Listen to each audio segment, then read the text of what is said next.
முடக்குவாதத்தினால் ஒரு மகன் படுத்த படுக்கையாக கிடக்கிறான்.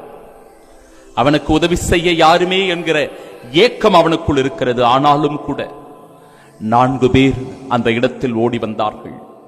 மகனே, நீ கவலைப்படாதே, இயேசு ஒருவர் இருக்கிறார், உன் வாழ்க்கையை மாற்ற, உனக்கு சுகம் கொடுக்க, நீ எழுந்து நடக்க, உன் நோய்களை குணமாக்கக்கூடிய வல்லமை படைத்த ஒரு இறைவன் இருக்கிறார் என்று சொல்லி நம்பிக்கையோடு அவனை தூக்கிக் கொண்டு ஓடி வருகிறார்கள். அங்கு கூட்ட மிகுதியாக இருந்ததால் மேல்கூரையை பித்து அவனை கீழே இறக்குகிறார்கள். சகோதரனே, சகோதரியே, பல நேரங்களில் இயேசுவை அணுகி வருவதற்கு நமக்கு பல தடைகள் இருக்கலாம். என் அன்பு சகோதரனே, சகோதரியே, உன் வாழ்க்கை மாற, உன்னை ஆசீர்வதிக்க, உன்னை சுகப்படுத்த யாரோ ஒருவரை ஆண்டவர் அனுப்புகிறார்.